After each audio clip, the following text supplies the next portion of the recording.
নমস্কার বন্ধুরা, বিষ্ণুপুরের পর্ব 2তে আমরা প্রথমেই পৌঁছে গেলাম মহারাজা বীর হাম্বির উদ্যানে। মহারাজা বীর হাম্বির ছিলেন মল্লভূম রাজ্যের এক বিখ্যাত রাজা, আর তার নামেই এই উদ্যানটির নাম মহারাজা বীর হাম্বির উদ্যান।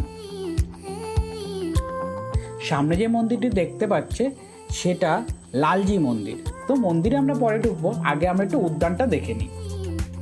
এই উদ্যানটি চারিপাশে ছোট ছোট চেয়ার করা আছে, যেখানে সুন্দরভাবে বসে সুন্দর টাইম কাটানো যায়। আর মধ্যেখানে আছে বাচ্চাদের জন্য টাইম কাটানো খুব সুন্দর, এবং অনেকটাই ফুলের বাগান ছিল, কিন্তু আমাদের এই সময়টায় ফুল খুব একটা দেখতে পাইনি। যেগুলো দেখতে পেয়েছি সেগুলো তোমাদের সামনেই আছে। এবার আমরা ঢুকবো লালজি মন্দিরের ভেতরে। বিষ্ণুপুরের লালজি মন্দির একটি অন্যতম গুরুত্বপূর্ণ ঐতিহাসিক নিদর্শন। এই মন্দিরটি 1658 সালে মল্ল রাজা বীর সিংহদেবের দ্বারা নির্মিত।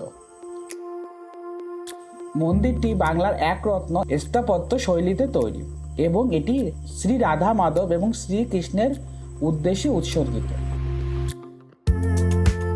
আর এই মন্দিরের সামনেই রয়েছে নাট মন্দির, যেটা তোমরা দেখতেই পাচ্ছ। তো নাচের ঘর ছিল, যেখানে বিভিন্ন আচার অনুষ্ঠান এবং সাংস্কৃতিক অনুষ্ঠান এখানে পালিত হতো।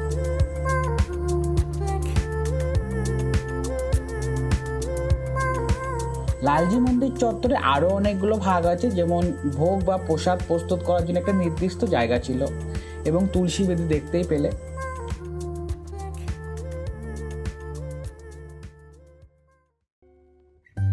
এখন আমরা পৌঁছে গেলাম বিষ্ণুপুরে কেল্লার প্রবেশ পথে, যা সাধারণত পাথর দরজা নামেও পরিচিত। এর স্থাপত্য আমাদের খুবই ভালো লেগেছে, কারণ একটা ধ্বংসপ্রায় একটা স্মৃতি। কোনো এক সময় হয়তো এখানে আমরা চাইলে ঢুকতেও পারতাম না, এখন সবই ইতিহাস। এটি লাল রঙের ল্যাটেরাইট পাথর দিয়ে তৈরি।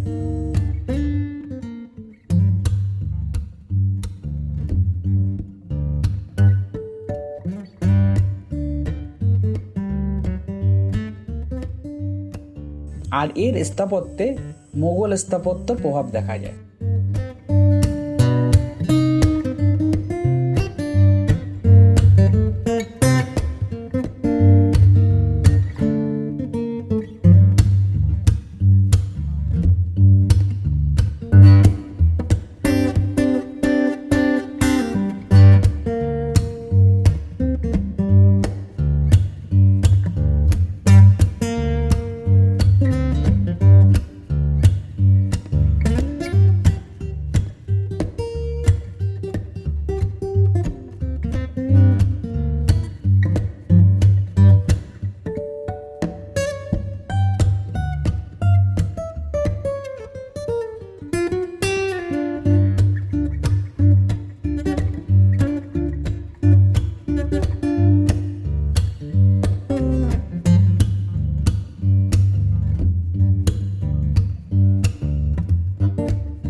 আমরা এখন ঘুরতে ঘুরতে পৌঁছে গেলাম বিষ্ণুপুরে আর একটি অন্যতম মন্দির, মদন মোহন মন্দির।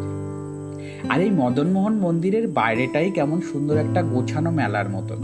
এখানে অনেক দোকান আছে, যেগুলো দেখতেই পাচ্ছ, যেখানে পোড়ামাটির শিল্প তো এখানে সব দোকানেই ভর্তি, সাথে আরো অনেক কিছু এখানে দেখার মতন আছে।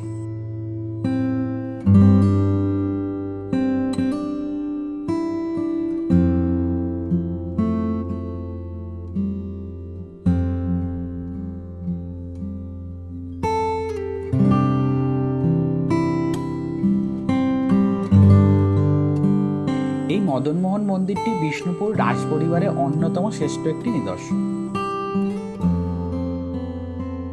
মল্ল রাজা দুর্জন সিংহদেব 1694 সালে এই মন্দিরটি নির্মাণ করেছিলেন। মন্দিরটি বাংলার এক রত্ন স্থাপত্য শৈলীতে তৈরি। এর উপরের অংশে একটি চূড়া রয়েছে, আর ভেতরের কাঠামোটি মদনমোহন বা শ্রীকৃষ্ণের বিগ্রহ স্থাপন করা আছে।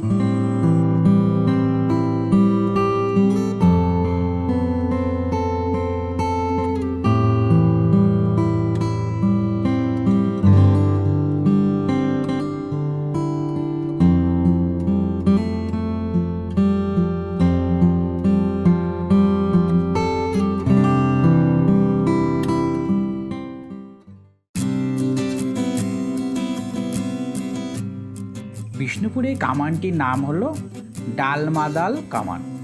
এটি মল্ল রাজা বীর হাম্বির তৈরি করেছিলেন 1600 শতকে।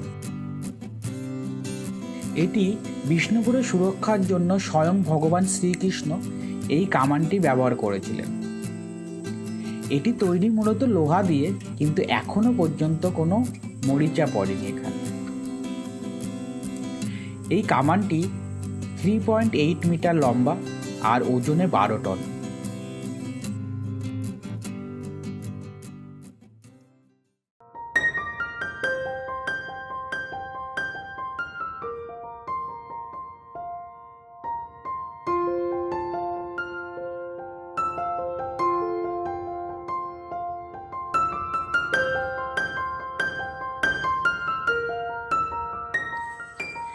তো আমরা অবশেষে পৌঁছে গেলাম বিষ্ণুপুরের বিখ্যাত পোড়ামাটির হাটে। এই হাটটি সব দিন বসে না, মূলত শনিবার বসে, আর কোনো সময় শনিবার আর রবিবার বসে। তো শনিবারটা আমরা আসতে পারিনি, তো তার জন্যে আজকে এই মাঠের প্রাঙ্গণটা, মানে হাটের প্রাঙ্গণটা পুরোটাই খালি। এখানে শুধুমাত্র আমরা একটাই দোকান পেয়েছিলাম।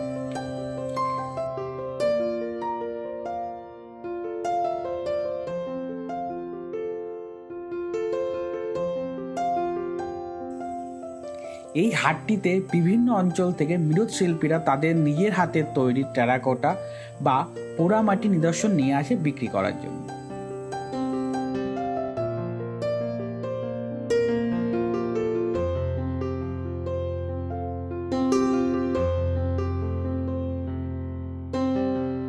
আর তোমরা যদি এই হাটে আসো তো সাথে পেয়ে যাবে বাউল গানের একটা আসরের নিজেকে উপলব্ধি করার মতন সুন্দর একটা অ্যাম্বিয়েন্স। আর এই যে পেছনে যে মন্দিরটা দেখতে পাচ্ছ, এটা জোর মন্দির। আর এখানে অনেকগুলো মন্দিরই আছে, যেমন রাধা মাধব মন্দির, মদনমোহন মন্দির, আরো অনেকগুলো।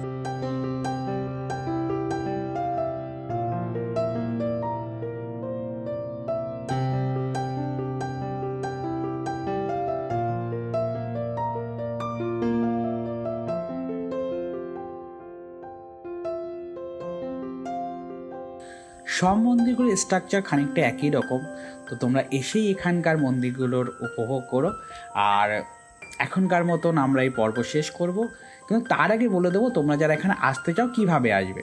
তো যারা এখানে আসতে চাও তাদের ক্ষেত্রে বলে রাখবো, তোমরা যদি ট্রেনে আসাটাই আমাদের উপযুক্ত, আমরা ট্রেনে এসেছিলাম। তো তোমরা প্রথমে হাওড়া স্টেশনে যেতে হবে, এবং হাওড়া স্টেশন থেকে অনেকগুলো ট্রেনই এখানে আসে, যেমন রূপসী বাংলা এক্সপ্রেস, আরণ্যক এক্সপ্রেস এবং হাওড়া পুরুলিয়া এক্সপ্রেস। এই যে কোনো ট্রেন ধরে তুমি বিষ্ণুপুরে পৌঁছাতে পারো। আর বিষ্ণুপুর স্টেশন নেমেই তুমি পেয়ে যাবে অটো বা টোটো।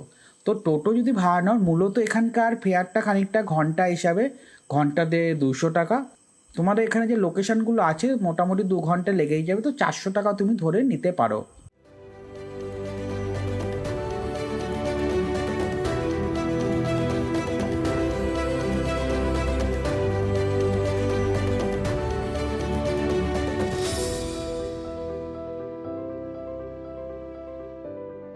তো বন্ধুরা, তোমরা ঘুরে দেখো এবং কেমন লাগে তোমাদের এই লোকেশনটা আমাদের অবশ্যই জানিও। তো ততক্ষণের জন্যে আমরা টাটা। আর সবাইকে একটা কথাই বলো, সবাই খুব ভালো থাকো, ঘুরতে থাকো আর হ্যাপি থাকো। পরবর্তী লোকেশনে আবার নতুন একটা জায়গাতে তোমার সাথে দেখা হচ্ছে, ততক্ষণের জন্য টাটা।